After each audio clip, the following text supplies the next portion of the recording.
हिंदुस्तान के एक सीधे साधे मयानाज क्रिकेटर वसीम जाफर पर ऐसे संगीन इल्जामात लगाए गए हैं कि सोचकर भी हैरानी होती है। यही वजह है कि वसीम जाफर ने एक सेकंड देरी के बगैर अपनी कुर्सी छोड़ दी है। वसीम जाफर पर जो इल्जाम लगाया गया है वो मजहब से जाकर जुड़ता है। फिरका परस्ती का इल्जाम जैसे ही वसीम जाफर पर लगा, मुल्क के साबिक सीनियर खिलाड़ी मैदान में आए और कहा कि हम वसीम जाफर के साथ हैं। रिपोर्ट देखिए।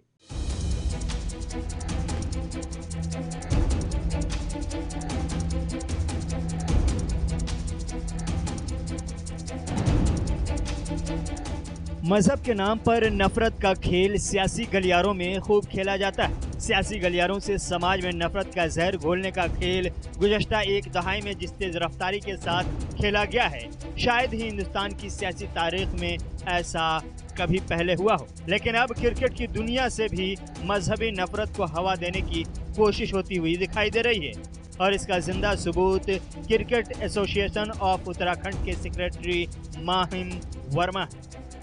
माहिम वर्मा ने हिंदुस्तान के मायनाज क्रिकेटर वसीम जाफर के खिलाफ अपना जहर उगल दिया है। माहिम वर्मा ने सीधे साधे हिंदुस्तान के जाबाज क्रिकेटर वसीम जाफर पर ऐसा संगीन इल्जाम लगाया है जिसके बाद वसीम जाफर के चाहने वाले माहिम वर्मा पर लान-तान कर रहे हैं। उत्तराखंड क्रिकेट एसोसिएशन में इख्तलाफात की वजह से कोच के ओहदे से इस्तीफा देने वाले भारत के साबिक क्रिकेटर वसीम जाफर पर माहिम वर्मा ने ये इल्ज़ाम लगाया कि वो हिंदू मुस्लिम खिलाड़ी के दरमियान तफरीक करते थे और मजहब की बुनियाद पर तरजीह देते थे। 31 टेस्ट मुकाबले खेलकर हिंदुस्तान का परचम बुलंद करने वाले वसीम जाफर पर उत्तराखंड क्रिकेट एसोसिएशन के सेक्रेटरी माहिम वर्मा ने यह इल्ज़ाम लगाया कि वो टीम के सिलेक्शन में मुस्लिम खिलाड़ियों को तरजीह देते थे और प्रैक्टिस मैच के दौरान वसीम जाफर ने मौलवी बुलवाया था। माहिम वर्मा के इस इल्ज़ाम पर वसीम जाफर ने दुख का इजहार किया है और कहा है कि मुझ पर जो इल्ज़ामात लगाए गए हैं वो बहुत ही तकलीफदेह हैं। वसीम जाफर का कहना है कि माहिम ने इल्ज़ाम लगाया है कि मैं इकबाल अब्दुल्ला को सपोर्ट करता हूं और उसे कप्तान बनाना चाहता था, जो कि सरासर गलत है। वसीम जाफर ने कहा कि मैं जय बिस्टा को कप्तान बनाने वाला था, लेकिन रिजवान शमसाद और दीगर सिलेक्शन कमेटी के मेंबरान ने मुझे मशवरा दिया कि इकबाल को कप्तान बनाए क्योंकि वो सीनियर है, IPL भी खेल चुका है और उम्र भी ज़्यादा है। इसलिए मैंने सिलेक्शन कमेटी के मेंबरान के मशवरों को मानते हुए इकबाल को बतौर कप्तान मुंतखब किया। रणजी ट्रॉफी में सबसे ज्यादा रन बना चुके वसीम जाफर ने इन तमाम इल्जामात को खारिज किया है कि उन्होंने प्रैक्टिस सेशन के दौरान मौलवी बुलाए थे। वसीम ने कहा कि बोया बब्बल में मौलवी आए और हमने नमाज पढ़ी।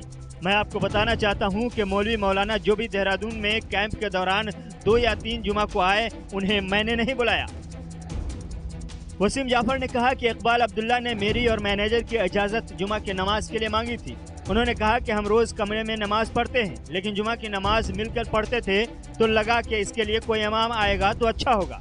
वसीम ने कहा कि हमने नेट प्रैक्टिस के बाद 5 मिनट ड्रेसिंग रूम में नमाज पढ़ी। अगर ये फिरकावारियत है तो मैं नमाज के वक्त के हिसाब से प्रैक्टिस का वक्त बदल सकता था, लेकिन मैं ऐसा नहीं हूँ। इसमें क्या बड़ी बात है, ये मेरी समझ में नहीं आया। वसीम जाफर पर फिरका परस्ती का इल्जाम जैसे ही लगा, फौरन साबिक सीनियर खिलाड़ी मैदान में आ गए। अनिल कुंबले से लेकर मनोज तिवारी ने वसीम की हमायत का ऐलान किया और मनोज तिवारी ने यहाँ तक कहा कि मुल्क के हीरो वसीम जाफर पर लगे ऐसे इल्जामात पर उत्तराखंड के CM मुदाखलत करें। वहीं टीम इंडिया के साबिक कोच अनिल कुंबले ने कहा कि वसीम जाफर ने जो कुछ किया अच्छा किया, मैं आपके साथ हूँ। बदकिस्मती से खिलाड़ी अब आपकी रहनुमाई नहीं हासिल कर पाएंगे। वसीम जाफर को जिस अंदाज में बदनाम करने की कोशिश की गई है, सच है कि ये अच्छी सोच नहीं है और ना ही अच्छा तरीका।